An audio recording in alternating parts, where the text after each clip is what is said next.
अस्सलाम वालेकुम व्यूअर्स, मैं हूं आमिर मंसूर और आप देख रहे हैं मेरा चैनल जस्ट मैथ्स। व्यूअर्स, हम सॉल्व कर रहे हैं मैथमेटिकल मेथड का चैप्टर 8 जो कि इनफाइनाइट सीरीज से रिलेटेड है। और हमने लास्ट लेक्चर 12 तक एक्सरसाइज 8.4 के 15 क्वेश्चन कर लिए थे।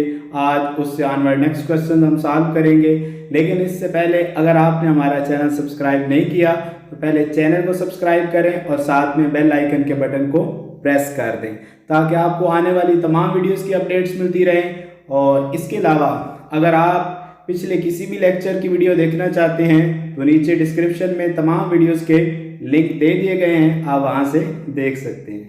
जी नेक्स्ट क्वेश्चन 16 जो है जी, इसमें जो सीरीज दी गई है इसमें अंदर आने वाली वैल्यू का अगर माड लें और उसको ए एन माड का नाम दे दें। अब अगर यहाँ पर देखें तो इसको सिंपल डाइवर्जेंट टेस्ट से चेक किया जा सकता है। तो ए एन माड पर लिमिट को अप्लाई कर दें। लिमिट अप्लाई करने पर इसकी वैल्यू आ जाएगी π/2 which is not equal to 0।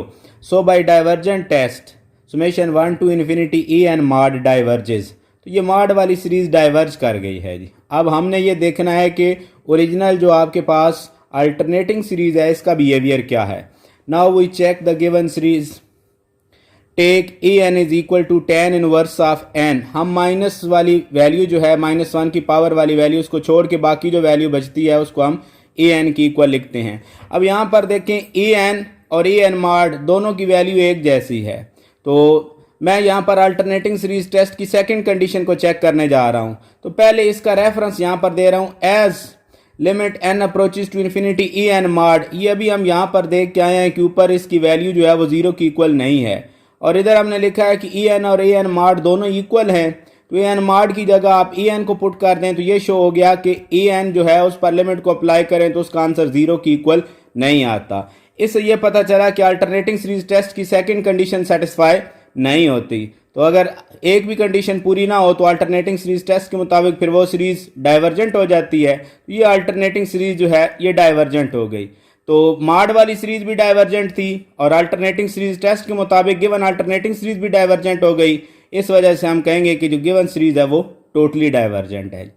एक बात यहाँ पर ये है कि जब भी हमारे पास डाइवर्जेंट टेस्ट यूज हो और डाइवर्जेंट टेस्ट से माड वाली सीरीज डाइवर्ज कर जाए तो फिर ये मस्ट है कि हमेशा जो आपके पास गिवन सीरीज होगी वो टोटली डाइवर्जेंट ही बनेगी। उसकी वजह ये है कि जो प्रॉपर्टी यहाँ पर आप यूज कर देते हैं उसी को आपने दोबारा यूज करना होता है ई एन के लिए। तो उससे भी आपके पास सेकंड कंडीशन जो है वो सेटिस्फाई नहीं होती। इस वजह से आप उस रेफरेंस से ये बता सकते हैं कि ये series totally divergent. Next question 17 है जी, जिसके अंदर सीरीज में जो वैल्यू दी जा रही है अगर इसका माड लें और इसको ए एन माड का नाम दे दें। यहाँ पर ला के अंदर जो वैल्यू आ रही है इसको ला की प्रॉपर्टी से लिख लिया। ला के अंदर जो वैल्यू है उसकी पावर को शुरू में शिफ्ट कर दिया है। अब मैं इसको बेसिक कंपैरिजन टेस्ट से सॉल्व करने जा रहा हूँ। तो ला की प्रॉपर्टी यूज कर रहा हूँ। Log of an absolute number is less then that number. क्योंकि यहाँ पर डोमेन 2 से इन्फिनिटी तक है तो उसी प्रॉपर्टी को लिखा जा सकता है log of n is less than n for all n greater than or equal to 2। Next जी, लॉग ऑफ एन चूंकि एब्सोल्यूट नंबर है उसका दोबारा लॉग लेंगे तो वो लॉग ऑफ एन से लेस होगा उसी प्रॉपर्टी के मुताबिक। और लॉग ऑफ एन पिछली कंडीशन में लिखा हमने कि वो एन से लेस है तो इनको कंबाइन करके लिख दिया। अब आप फर्स्ट और थर्ड वैल्यू को मिलाएं तो आपके पास आ गया log of n is less than n. इन दोनों वैल्यूज का रेसिप्रोकल ले लें तो इनइक्वालिटी का बिहेवियर चेंज हो जाएगा। तो ये आपके पास आ गया 1/n is less than 1/log of n. इस इनइक्वालिटी को 1/2 से मल्टीप्लाई कर देते हैं और फिर सुमेशन को अप्लाई कर देते हैं। तो ये जो आपके पास नई इनइक्वालिटी बनी है इसको हम इक्वेशन 1 का नाम दे देते हैं। हम चूंकि इस सीरीज को देखना चाह रहे हैं और ये सीरीज इस पर डिपेंड कर रही है। इस सीरीज को अगर देखें तो इसमें ये वाला पोर्शन जो है ये पी सीरीज है। Summation 2 to infinity 1/n is a p series with p is equal to 1 so it is divergent. तो ये आपके पास सीरीज डाइवर्जेंट हो गई जी। और डाइवर्जेंट सीरीज का नॉन जीरो स्केलर मल्टीपल जो होता है वो भी आपके पास डाइवर्जेंट सीरीज होती है। तो ये 1/2 summation 2 to infinity 1/n series जो है ये भी आपके पास डाइवर्जेंट आ गई। अब बेसिक कंपैरिजन टेस्ट के मुताबिक इक्वेशन 1 में जाएं तो छोटी सीरीज जो है वो डाइवर्ज कर चुकी है, इसलिए बड़ी सीरीज भी डाइवर्ज कर जाएगी। लेकिन ये बड़ी सीरीज जो है ये असल में इस मॉड वाली सीरीज है, इसका मतलब है summation 2 to infinity e n mod जो है वो डाइवर्ज कर गई है। मॉड वाली सीरीज डाइवर्ज कर जाए तो फिर आप गिवन अल्टरनेटिंग सीरीज की तरफ जाते हैं, उसमें -1 की पावर को छोड़ के ई एन की इक्वल वैल्यू लेते हैं। Now we check the given alternating series, take e n is equal to 1 over log of n whole square. वो उसी तरह से पावर 2 जो है वो log की प्रॉपर्टी के मुताबिक शुरू में लिख ली। तो पहली कंडीशन के मुताबिक इसको हम नॉन इंक्रीजिंग चेक करते हैं। नॉन इंक्रीजिंग के लिए आप एफ ऑफ एन को ए एन की इक्वल लिखें, उसमें वैल्यूज पुट कर दें और वेरिएबल को रिप्लेस कर दें। जी, वेरिएबल रिप्लेस करने के बाद डेरिवेटिव ले लें विद रिस्पेक्ट टू एक्स। तो फंक्शन का डेरिवेटिव जो है वो पावर रूल से आपके पास ये आ जाएगा। इसमें ये पोर्शन जो आपके पास है वो गिवन डोमेन के ऊपर नॉन नेगेटिव है, नीचे स्केयर की वजह से नॉन नेगेटिव है, लेकिन ऊपर जब -1 से मल्टीप्लाई होगी तो सारी वैल्यू नेगेटिव हो जाएगी। इसका मतलब है ये डेरिवेटिव लेस देन 0 हो गया इस डोमेन के लिए। तो फिर हम ये कहेंगे कि ये फंक्शन नॉन इंक्रीजिंग फंक्शन है इस डोमेन के लिए। चूंकि फंक्शन ई एन की इक्वल था तो फिर ई एन से बनने वाली सीक्वेंस जो है वो भी नॉन इंक्रीजिंग सीक्वेंस हो जाएगी। तो आपके पास अल्टरनेटिंग सीरीज टेस्ट की पहली कंडीशन सेटिस्फाई हो गई जी। अब सेकंड कंडीशन के लिए आप जनरल टर्म ई एन के ऊपर लिमिट अप्लाई करें, ई एन की वैल्यू पर लिमिट अप्लाई करें, यहाँ एन की जगह इन्फिनिटी पुट करें तो log ऑफ इन्फिनिटी इन्फिनिटी आ जाएगा, उस पर दोबारा log अप्लाई करें तो आपके पास इन्फिनिटी आ गया। 1 ओवर इन्फिनिटी 0, तो आपके पास जनरल टर्म पर लिमिटिंग वैल्यू का आंसर 0 आ गया, यानी सेकंड प्रॉपर्टी भी सेटिस्फाई हो चुकी है। तो अल्टरनेटिंग सीरीज टेस्ट के मुताबिक आपके पास ये जो अल्टरनेटिंग सीरीज है ये कन्वर्जेंट है। चूंकि मॉड वाली सीरीज डाइवर्जेंट थी और अल्टरनेटिंग सीरीज कन्वर्जेंट है, इसलिए हम गिवन सीरीज को कहेंगे कि वो कंडीशनली कन्वर्जेंट है। नेक्स्ट क्वेश्चन 18 के अंदर जो सीरीज दी गई है जी, इसमें अंदर आने वाली वैल्यू का मॉड लें और उसको ए एन मॉड का नाम दे दें। अब यहाँ ए एन मॉड जो है वो इस तरह की वैल्यू है कि ऊपर भी सिंपल एन का कम्बिनेशन है, नीचे भी एन का कम्बिनेशन है। तो इसको सॉल्व करने के लिए हम लिमिट कंपैरिजन टेस्ट यूज़ करेंगे। तो लिमिट कंपैरिजन टेस्ट के लिए पहले बी एन बनाते हैं, ऊपर से एन की मैक्सिमम पावर 1 ओवर 2 और नीचे से एन की मैक्सिमम पावर 1 आ गई, यानी बी एन की वैल्यू जो है वो इसको सिंप्लीफाई करने पर बन गई 1 ओवर स्क्वायर रूट एन। अब आप ए एन मॉड और बी एन की वैल्यू का कोशेंट लें, उस पर लिमिट को अप्लाई कर दें। पहले ए एन मॉड की वैल्यू लिखी, बी एन की वैल्यू को उल्टा के लिख दिया, ऊपर इन दोनों को मल्टीप्लाई कर दें तो सिंपल एन बन जाएगा। नीचे आपके पास लीनियर फैक्टर है, इसमें से एन को कॉमन ले लें, ये एन ऊपर वाले एन से कैंसिल हो जाएगा, बाकी वैल्यू में लिमिट पुट कर दें तो आपके पास ये जो कोशेंट है इसकी लिमिटिंग वैल्यू का आंसर 1 आ गया, which is not equal to 0। So by limit comparison test both series summation 1 to infinity a n mod and summation 1 to infinity b n behave alike, दोनों का बिहेवियर एक जैसा हो गया। लेकिन चूंकि हमने ए एन मॉड का बिहेवियर देखना है जो कि डिपेंड कर रहा है बी एन वाली सीरीज पर, but summation 1 to infinity b n which is equal to summation 1 to infinity 1 over square root of n is a p series with p is equal to 1 over 2 which is less than 1, so it is divergent। तो B n वाली series जो है वो diverge कर गई। ऊपर हमने लिखा है कि इन दोनों का बिहेवियर सेम है, तो फिर ए एन मॉड वाली जो सीरीज है वो भी डाइवर्ज कर जाएगी। मॉड वाली सीरीज डाइवर्ज कर चुकी है जी। तो अब हम गिवन अल्टरनेटिंग सीरीज को चेक करेंगे। तो गिवन अल्टरनेटिंग सीरीज में -1 की जो पावर्स हैं उनको छोड़ के आप ए एन की वैल्यू लेंगे, take a n is equal to square root of n over n plus 1। अब इसको नॉन इंक्रीजिंग शो करने के लिए या चेक करने के लिए आप एफ ऑफ एन को ए एन की इक्वल जी फंक्शन के अंदर वेरिएबल को रिप्लेस कर दें और इसका डेरिवेटिव ले लें विद रिस्पेक्ट टू एक्स। क्योंकि ये क्वोशंट फॉर्म है तो क्वोशंट रूट से इसका डेरिवेटिव ले लें और उसको सिंप्लीफाई करके लिखें तो ये आपके पास इस डेरिवेटिव की वैल्यू आ गई। लेकिन चूंकि डोमेन 1 से शुरू हो रही है, अगर आप डायरेक्ट इसमें x की जगह 1 पुट करें तो इसका रिजल्ट ऊपर 0 हो जाता है, यानी ये सारी वैल्यू 0 हो जाती है। लेकिन अगर आप x से बड़ी कोई भी वैल्यू यहाँ पर पुट करें तो ऊपर आपके पास 1 minus the value greater than 1, ये ऊपर आपके पास रिजल्ट नेगेटिव रहना है, नीचे आपके पास एब्सोल्यूट आंसर होना है। तो एज अ होल ये वैल्यू लेस देन 0 हो जाती है for x greater than 1। This implies that this function f is non-increasing function for this domain। अगर फंक्शन नॉन इंक्रीजिंग है तो फंक्शन चूंकि ए एन की इक्वल है तो फिर ए एन से बनने वाली जो सीक्वेंस है वो भी आपके पास नॉन इंक्रीजिंग सीक्वेंस हो जाएगी। और अगर ये सीक्वेंस नॉन इंक्रीजिंग सीक्वेंस है तो पहली कंडीशन अल्टरनेटिंग सीरीज टेस्ट की पूरी हो चुकी है। अब आप सेकंड कंडीशन के लिए सीक्वेंस की जो जनरल टर्म है उस पर लिमिट को अप्लाई कर दें, दोनों साइड पर लिमिट को अप्लाई करें। ऊपर आपके पास स्क्वायर रूट n है और नीचे n+1 है, नीचे से n को कॉमन लेके ऊपर वाले स्क्वायर रूट n के साथ सॉल्व करें तो नीचे स्क्वायर रूट n बन जाएगा।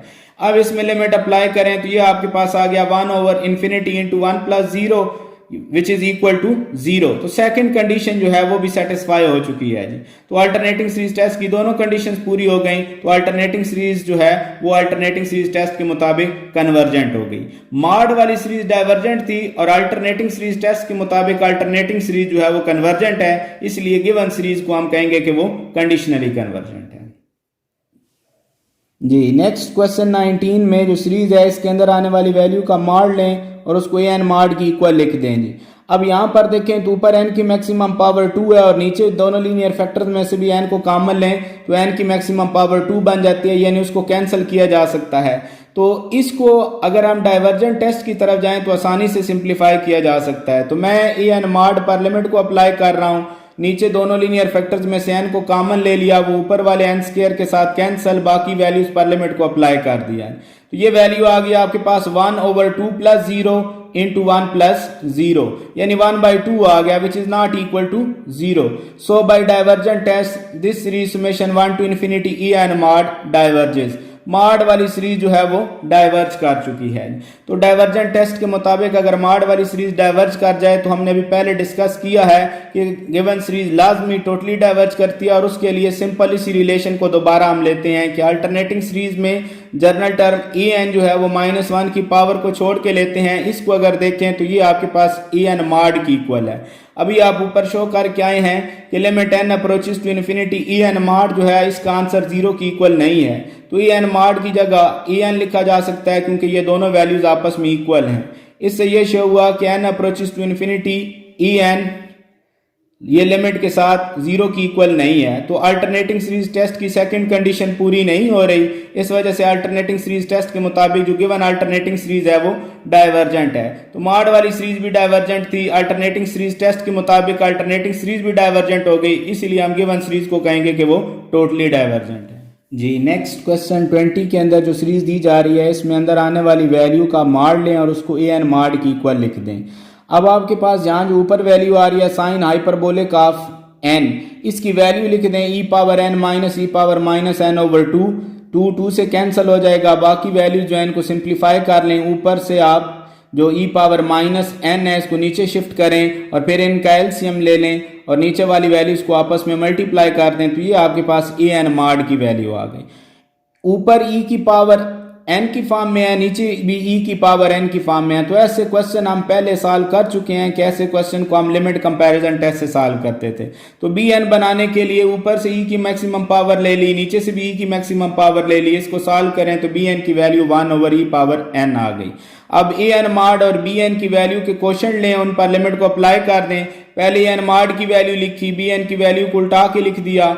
अब नीचे जो आपके पास वैल्यू आ रही है e पावर 3n है, आप ऊपर से e पावर 2n इस पहले फैक्टर में से कॉमन लें, e पावर n को शुरू में लिख लें तो ये भी e पावर 3n बन जाएगा, जो नीचे वाले e पावर 3n से कैंसिल हो जाएगा। बाकी जो फंक्शन बच गया उसमें लिमिट पुट करें तो ये आ जाएगा 1 - 0 which is equal to 1 but not equal to 0। तो आपके पास क्वोशंट की लिमिटिंग वैल्यू जो है वो non zero definite real number आ गई है। So by limit comparison test both series summation 1 to ∞ e n mod and summation 1 to ∞ b n behave alike. लेकिन हमने चूंकि ए एन मॉड का बिहेवियर देखना है, वो बी एन वाली सीरीज पर डिपेंड कर रहा है। But summation 1 to ∞ b n which is equal to summation 1 to ∞ 1/e power n, इसको एक्सपेंड करें तो ये आपके पास ये सीरीज आ जाती है which is infinite geometric series with common ratio r equals to 1/e less than 1, so it is convergent। तो bn वाली सीरीज जो है ये आपके पास कन्वर्जेंट आ गई जी। अब bn वाली सीरीज अगर कन्वर्जेंट है तो ऊपर हमने कहा है कि दोनों का बिहेवियर सेम है, इस वजह से ये मॉड वाली सीरीज जो है ये भी कन्वर्जेंट होगी। और अगर आपके पास मॉड वाली सीरीज कन्वर्जेंट हो जाए तो वहीं पर हम गिवन सीरीज को कह देते हैं कि वो एब्सोल्युटली कन्वर्जेंट है। नेक्स्ट क्वेश्चन 21 के अंदर जो सीरीज दी गई है इसमें ऊपर वैल्यू है cos ऑफ n पाई और इसकी वैल्यूज़ को अगर देखें तो लिखा जा सकता है cos of n pi is equal to -1 if n is odd, यानी अगर आप n की वैल्यू को 1 पुट करें तो cos पाई बनता है जिसका आंसर -1 है। ऑड नेक्स्ट 3 पुट करें तो ये आपके पास फिर -1, 5 पुट करें तब भी -1, तमाम ऑड पर इस cos n पाई का आंसर -1। और अगर आप इवन पुट करें यहाँ पर 2 पुट करें तो cos 2 पाई का आंसर +1, 4 पाई का आंसर cos पर आपके पास वैल्यू +1 एंड इसी तरह 6 आगे चलता जाएगा, यानी cos n पाई का आंसर प्लस या -1 की फॉर्म में आता है। तो इसको लिख सकते हैं -1 power n for n equals to 1 2 3 so on. अब यहाँ आपके पास जो cos n पाई था इसको हमने -1 पावर n की फॉर्म में लिख लिया, तो ये अब आपके पास प्रॉपर अल्टरनेटिंग सीरीज बन गई है।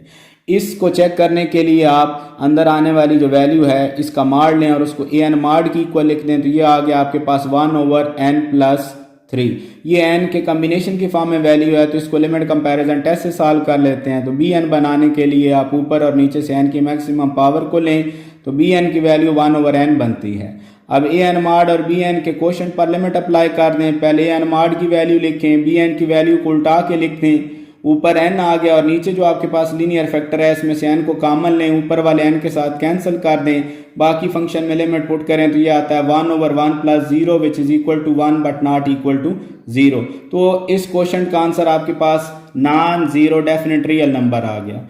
So by limit comparison test both series summation 1 to infinity an mod and summation 1 to infinity bn behave alike।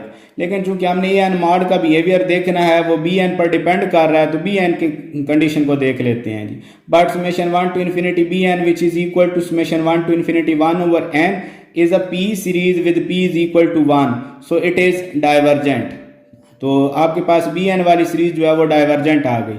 ऊपर हमने कहा है दोनों का बिहेवियर सेम है, तो फिर an मॉड वाली सीरीज भी डाइवर्जेंट हो जाएगी। मॉड वाली सीरीज डाइवर्ज कर जाए तो फिर हम गिवन अल्टरनेटिंग सीरीज को अल्टरनेटिंग सीरीज टेस्ट से चेक करते हैं। तो गिवन सीरीज में -1 की पावर को छोड़ के बाकी जो वैल्यू है उसको an की इक्वल लिखते हैं, तो an की वैल्यू लिख लीजिए। अब f ऑफ n को an की इक्वल लिखा, फंक्शन में वेरिएबल को रिप्लेस कर दिया और इसका डेरिवेटिव ले लें। सिंपल नीचे वाले फंक्शन को ऊपर शिफ्ट करें और पावर रूल से, तो ये आ जाएगा -1/x + 3 पावर 2। इसमें आप गिवन डोमेन की कोई भी वैल्यू पुट करें तो नीचे आपके पास आंसर नॉन नेगेटिव है, ऊपर इस -1 की वजह से आंसर नेगेटिव हो जाना है इस पूरी डोमेन के ऊपर, यानी ये डेरिवेटिव लेस देन 0 हो जाता है इस डोमेन के लिए। This implies that this function f is non increasing function, और चूंकि फंक्शन नॉन इंक्रीजिंग हो गया है, फंक्शन इस सीक्वेंस an की इक्वल था, तो फिर an से बनने वाली जो सीक्वेंस है वो भी नॉन इंक्रीजिंग सीक्वेंस हो गई। पहली कंडीशन अल्टरनेटिंग सीरीज टेस्ट की पूरी हो चुकी है जी। सेकंड कंडीशन के लिए आप जनरल टर्म an पर लिमिट को अप्लाई कर दें, an की वैल्यू लिखें और अंदर लिमिट को अप्लाई करें तो 1/∞ का आंसर 0 आ जाता है। तो सेकंड कंडीशन भी अल्टरनेटिंग सीरीज टेस्ट की पूरी हो चुकी है। So by alternating series test the given alternating series converges. Mod वाली सीरीज डाइवर्ज कर रही थी लेकिन अल्टरनेटिंग सीरीज कन्वर्ज कर रही है, इसलिए गिवन सीरीज को कहेंगे कि वो कंडीशनली कन्वर्जेंट है। नेक्स्ट क्वेश्चन 22 जो है जी, इसमें आपके पास जो सीरीज दी जा रही है इसमें देखें तो नीचे -2 पावर n है, नीचे इस -1 पावर को अलहदा कर दें, -1 power n into 2 power n की फॉर्म में। नीचे जो माइनस है इसको ऊपर शिफ्ट करें तो इसको लिखा जा सकता है -1 power n into n factorial over 2 power n। अब इस अंदर आने वाली वैल्यू का माड लें और उसको an माड की इक्वल लिख दें। इस सीरीज को सॉल्व करने के लिए देखें तो सिंपल फैक्टोरियल इन्वॉल्व है, तो रेशो टेस्ट से सॉल्व करेंगे। ऊपर और नीचे सिंपल n की जगह आप n+1 पुट कर दें तो आपके पास an+1 मॉड की वैल्यू आ गई। अब an+1 मॉड और an मॉड के क्वोशंट पर लिमिट को अप्लाई कर दें। पहले an+1 मॉड की वैल्यू लिखी है, साथ में an मॉड की वैल्यू को उल्टा के लिख दिया। इसमें अगर देखें तो ऊपर n+1 फैक्टोरियल है और नीचे n फैक्टोरियल है, तो बड़े फैक्टोरियल को छोटे फैक्टोरियल तक ओपन कर लिया। इसी तरह नीचे जो 2 पावर n+1 है इसको ब्रेक करके लिख लिया 2 power n into 2। n factorial से कैंसिल, 2 पावर n से कैंसिल, बाकी जो वैल्यू बच गई है आपके पास इसमें लिमिट पुट करें तो ऊपर इस लीनियर फैक्टर के अंदर इन्फिनिटी पुट करेंगे तो इन्फिनिटी आ जाएगा और नीचे 2 as a whole answer infinity आ गया। तो आपके पास रेशो टेस्ट की कंडीशन के मुताबिक इस क्वेश्चन का आंसर अगर इन्फिनिटी आ जाए तो फिर मॉड वाली सीरीज जो है वो आपके पास डाइवर्ज कर जाएगी। So by ratio test this series summation 1 to infinity e n mod diverges. अब मॉड वाली सीरीज डाइवर्ज कर चुकी है तो हम गिवन अल्टरनेटिंग सीरीज जो है उसको चेक करते हैं जी। तो गिवन अल्टरनेटिंग सीरीज जो है उसमें से -1 की पावर को छोड़ के बाकी जो वैल्यू है उसको e n की इक्वल लिखते हैं। इसको अब देखना ये है कि क्या ये नॉन इंक्रीजिंग सीक्वेंस है। नॉर्मली हम नॉन इंक्रीजिंग सीक्वेंस को चेक करने के लिए उस ए एन को एफ ऑफ एन की इक्वल लिखते हैं और फिर उसके डेरिवेटिव से उसका बिहेवियर देखते हैं। लेकिन चूंकि यहाँ पर फैक्टोरियल इन्वॉल्व है तो इसको अब हम दूसरे मेथड से देखते हैं कि ये सीक्वेंस कैसे नॉन इंक्रीजिंग है या इंक्रीजिंग है। तो आप इस ए एन से ए एन प्लस 1 बनाएंगे और फिर ए एन प्लस 1 और ए एन के दरमियान डिफरेंस को फाइंड कर लें। ए एन प्लस 1 की वैल्यू लिखें, माइनस के बाद ए एन की वैल्यू लिखें। नेक्स्ट आप ए एन प्लस 1 की वैल्यू जो है उसको एक्सपेंड कर दें n plus 1 into n factorial और नीचे 2 पावर एन प्लस 1 को 2 पावर एन इंटू 2 की फॉर्म में लिख लिया जी। अब इसमें जो वैल्यू कॉमन आती है उसको कॉमन ले लें और बाकी वैल्यूज जो है उनको सिंप्लीफाई कर लें तो ये आपके पास इस डिफरेंस की वैल्यू आ गई। इसमें अगर आप n की वैल्यू 1 पुट करें तो इसका आंसर 0 हो जाता है, लेकिन n अगर 1 से बड़ा लें तो इस अंदर वाले पोर्शन का आंसर आपके पास पॉजिटिव, बाकी सारी वैल्यू वैसे ही पॉजिटिव है तो ये सारा रिजल्ट पॉजिटिव हो जाता है फॉर n ग्रेटर देन 1।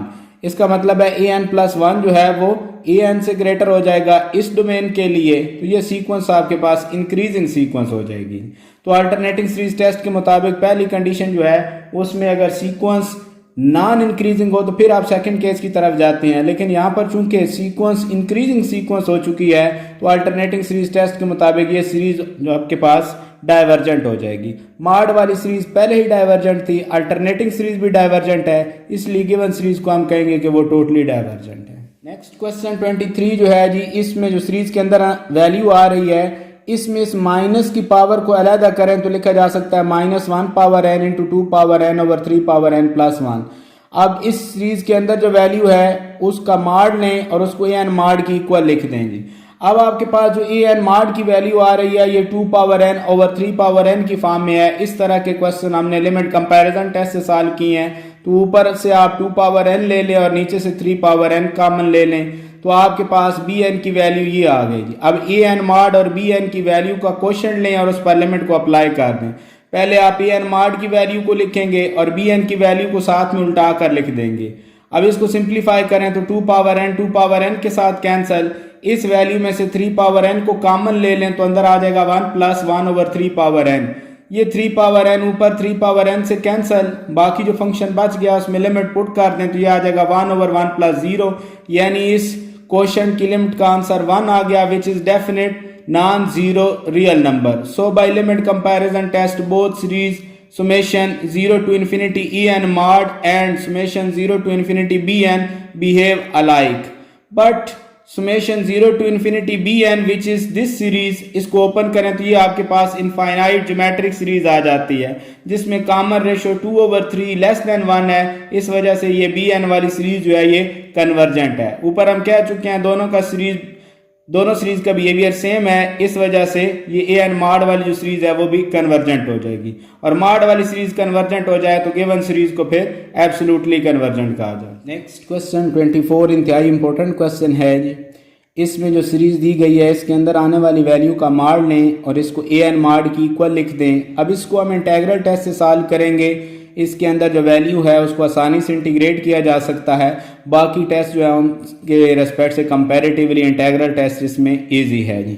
तो पहली कंडीशन जो है उसमें फंक्शन को नॉन इंक्रीजिंग प्रूव करने के लिए आप एफ ऑफ एन को ए एन मॉड की इक्वल लिखें और ए एन मॉड की वैल्यू को पुट कर दें, वेरिएबल को रिप्लेस कर दें एक्स से। अब यहाँ पर जो फंक्शन की वैल्यू आ रही है इसका डेरिवेटिव ले लें विद रिस्पेक्ट टू एक्स, तो ये आपके पास डेरिवेटिव आ गया। इसमें आप डोमेन की कोई भी वैल्यू पुट करें तो इसका आंसर नेगेटिव ही रहता है, इसका मतलब है ये डेरिवेटिव लेस देन 0 है for this domain. This implies that this function is non increasing function. अब आपके पास इंटीग्रल टेस्ट की पहली कंडीशन जो है या बेसिक कंडीशन जो है वो सेटिस्फाई हो चुकी है, तो इस सीरीज का बिहेवियर जो है वो इंटीग्रल के ऊपर डिपेंड करेगा। जो इंटीग्रल का बिहेवियर होगा वो इस सीरीज का बिहेवियर होगा। Integral from 0 to infinity f of x dx limit t approaches to infinity, upper limit को बाहर शिफ्ट कर दिया और अंदर एफ ऑफ एक्स की वैल्यू पुट कर दी।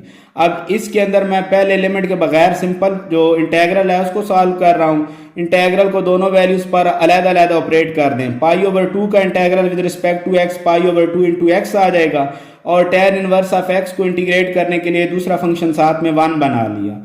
इसको इंटीग्रेशन बाय पार्ट से लिख लिया। First integral of second minus second integral के अंदर फर्स्ट का डेरिवेटिव और सेकंड फंक्शन के इंटेग्रल की वैल्यू लिख दी। अब इस माइनस को अंदर मल्टीप्लाई कर दें तो ये वैल्यू इसी तरह से आ जाएगी। इस सेकंड इंटेग्रल के अंदर नीचे जो फंक्शन है इसका डेरिवेटिव 2x बनता है, ऊपर सिंपल x आ रहा है तो डेरिवेटिव कंप्लीट करने के लिए बाय 2 से डिवाइड कर दें और ऊपर 2 से मल्टीप्लाई कर दें। अब नीचे वाले फंक्शन का डेरिवेटिव चूंकि ऊपर आ चुका है तो नीचे वाला फंक्शन नेचुरल लॉग में चेंज हो जाएगा। तो ये आपके पास सिंपल इंटेग्रल की वैल्यू आ गई है लिमिट के बगैर। इसको आप इक्वेशन 2 में पुट कर दें तो ये वैल्यू बन गई। जब आप इसके अंदर अपर लिमिट पुट करेंगे, इस x की जगह t पुट करेंगे और t की वैल्यू जब इन्फिनिटी से रिप्लेस होगी तो इस पहले पोर्शन का आंसर इन्फिनिटी हो जाएगा, जो सारी वैल्यू को इस वैल्यू t के लिए इन्फिनिटी कर देगा। लोअर लिमिट 0 पुट करेंगे तो यहाँ पर x के अंदर 0 पुट करें ये 0, यहाँ x के अंदर 0 पुट करें 0, यहाँ x के अंदर 0 पुट करें ये खत्म हो जाएगा तो log ऑफ 1 का आंसर 0, यानी 0 पर सारी वैल्यू जो है वो 0 हो जाती है। तो इस लिमिट को पुट करने पर आपके पास आंसर इन्फिनिटी आ गया। This implies that integral from 0 to infinity f of x d x diverges. और इंटेग्रल टेस्ट के मुताबिक अगर इंटेग्रल डाइवर्ज कर जाए तो फिर जिस रेस्पेक्टिव सीरीज के लिए आप इसको यूज कर रहे थे वो सीरीज भी डाइवर्ज कर जाती है। तो मॉड वाली सीरीज डाइवर्ज कर गई है। अब हम बेसिक जो अल्टरनेटिंग सीरीज है उसका बिहेवियर देखेंगे तो उसमें -1 की पावर को छोड़ के आप ए एन की वैल्यू बनाएं और ए एन को आप देखेंगे अल्टरनेटिंग सीरीज टेस्ट के लिए पहली कंडीशन जो है उसमें आप ए एन को एफ ऑफ एन की इक्वल लिखते हैं, वेरिएबल को रिप्लेस करें तो ये वैल्यू आ गई। इसका डेरिवेटिव लें तो जिस तरह से आपने पहले डेरिवेटिव लिया है वो आपके पास ये वैल्यू बन गई। और आप इस डोमेन को पहले देख चुके हैं कि इस डोमेन पर इसका आंसर नेगेटिव ही रहता है, यानी ये फंक्शन नॉन इंक्रीजिंग फंक्शन है इस डोमेन के लिए। अगर ये नॉन इंक्रीजिंग फंक्शन है तो फिर ये फंक्शन जिस वैल्यू की इक्वल था उससे बनने वाली जो सीक्वेंस है वो भी नॉन इंक्रीजिंग सीक्वेंस हो जाएगी। तो अल्टरनेटिंग सीरीज टेस्ट की पहली कंडीशन सेटिस्फाई हो चुकी है। अब दूसरी कंडीशन के लिए आप जनरल टर्म ए एन पर लिमिट अप्लाई कर दें, उसकी वैल्यू पर भी लिमिट अप्लाई करें, अंदर एन की जगह इन्फिनिटी पुट करें तो इसका आंसर π/2 बन जाता है। π/2 माइनस π/2 0 आ जाएगा, यानी आपके पास सेकंड कंडीशन सेटिस्फाई हो चुकी है अल्टरनेटिंग सीरीज टेस्ट की। तो अल्टरनेटिंग सीरीज टेस्ट के मुताबिक गिवन अल्टरनेटिंग सीरीज कन्वर्ज कर जाएगी। अब मॉड वाली सीरीज चूंकि आपके पास डाइवर्जेंट थी और अल्टरनेटिंग सीरीज जो है वो कन्वर्जेंट है, इसलिए हम गिवन सीरीज को कहेंगे कि वो कंडीशनली कन्वर्जेंट है। नेक्स्ट क्वेश्चन 25 के अंदर जो सीरीज दी गई है इसमें अंदर वाली वैल्यू का मॉड लें, उसको ए एन मॉड की इक्वल लिखें। अब ए एन मॉड की वैल्यू जो है इसमें ऊपर भी सिंपल पोलिनोमियल है, नीचे भी सिंपल पोलिनोमियल है, तो इसको हम लिमिट कंपैरिजन टेस्ट से सॉल्व करेंगे। तो लिमिट कंपैरिजन टेस्ट के लिए पहले बी एन बनाएंगे, ऊपर से एन की मैक्सिमम वैल्यू एन स्क्वायर और नीचे से एन क्यूब आएगी, उसके क्वोशिएंट को सॉल्व करें तो बी एन की वैल्यू बन गई 1/n। अब ए एन मॉड और बी एन के क्वोशिएंट पर लिमिट को अप्लाई करेंगे। पहले ए एन मॉड की वैल्यू लिखी, साथ में बी एन की वैल्यू को उल्टा के लिख दिया। अब यहाँ जो ऊपर पोलिनोमियल है इसमें मैक्सिमम वैल्यू एन स्क्वायर है, उसको कॉमन ले लें और ये एन जो है इसको शुरू में लिख दें। नीचे भी इसी तरह से मैक्सिमम पावर 3 है तो एन क्यूब को कॉमन ले लें, बाकी ये वैल्यू आ जाएगी आपके पास। एन क्यूब को एन क्यूब के साथ कैंसिल कर दें, बाकी जो फंक्शन बच गया उसमें लिमिट पुट करें तो ये वैल्यू आ गई, यानी इस क्वेश्चन की लिमिट का आंसर 3 आ गया, which is non zero definite real number. So by limit comparison test, both series summation 1 to infinity en mod and summation 1 to infinity bn behave alike. But summation 1 to infinity bn, which is equal to summation 1 to infinity 1/n, is a p series with p is equal to 1, so it is divergent. तो आपके पास bn वाली series divergent हो गई। ऊपर हमने कहा है कि दोनों सीरीज का बिहेवियर सेम है, तो फिर ए एन मॉड वाली सीरीज जो है वो भी डाइवर्जेंट हो जाएगी। मॉड वाली सीरीज डाइवर्जेंट हो जाए तो फिर हम गिवन सीरीज जो है उसको अल्टरनेटिंग सीरीज टेस्ट से देखते हैं। तो गिवन सीरीज में -1 की पावर को छोड़ के ए एन लेंगे तो आपके पास ये वैल्यू आ गई। ए एन को एफ ऑफ एन की इक्वल वेरिएबल को रिप्लेस कर दें तो फंक्शन की ये वैल्यू आ गई। इसका डेरिवेटिव ले लें with respect to x, quotient form है तो क्वोशंट रूल से डेरिवेटिव ले लिया और इस सारी वैल्यू को सिंप्लीफाई करें तो ये वैल्यू आ गई आपके पास ही। लेकिन इसमें अगर आप देखें तो डोमेन जो है उसकी कोई भी वैल्यू यहाँ पर आप पुट करें तो इसका आंसर हमेशा नेगेटिव रहता है, यानी ये डेरिवेटिव लेस देन 0 है इस डोमेन के लिए। This implies that this function is non increasing function for this domain. अब चूंकि फंक्शन ए एन की इक्वल था तो फिर ए एन से बनने वाली सीक्वेंस जो होगी वो भी नॉन इंक्रीजिंग सीक्वेंस हो जाएगी, तो आपके पास अल्टरनेटिंग सीरीज टेस्ट की पहली कंडीशन सेटिस्फाई हो गई। सेकंड कंडीशन के लिए जो जनरल टर्म ए एन है इस पर लिमिट अप्लाई कर दें, ए एन की वैल्यू पुट करें, उस पर भी लिमिट को अप्लाई कर दें। ऊपर से एन स्क्वायर को कॉमन ले लें, नीचे से एन क्यूब को कॉमन ले लें, इनको कैंसिल करें तो नीचे एन की पावर 1 बच गई। सारा जो फंक्शन बाकी बच गया है इसमें लिमिट को पुट करें, ऊपर ये वैल्यू आ गई, नीचे इस एन की जगह इन्फिनिटी पुट करेंगे तो इन्फिनिटी आएगा। इस सारे फंक्शन की जो वैल्यू आएगी वो इस इन्फिनिटी से मल्टीप्लाई होगी तो नीचे इन्फिनिटी आ गया। इसको सॉल्व करें तो आंसर 0 आ गया, यानी सेकंड जो कंडीशन है अल्टरनेटिंग सीरीज टेस्ट की वो भी सेटिस्फाई हो गई। दोनों कंडीशन सेटिस्फाई हो चुकी हैं तो अल्टरनेटिंग सीरीज टेस्ट के मुताबिक गिवन अल्टरनेटिंग सीरीज जो है वो कन्वर्ज कर जाएगी। अब चूंकि मॉड वाली सीरीज डाइवर्ज कर रही थी और अल्टरनेटिंग सीरीज कन्वर्ज कर रही है, इसलिए हम गिवन सीरीज को कहेंगे कि वो कंडीशनली कन्वर्ज करती है।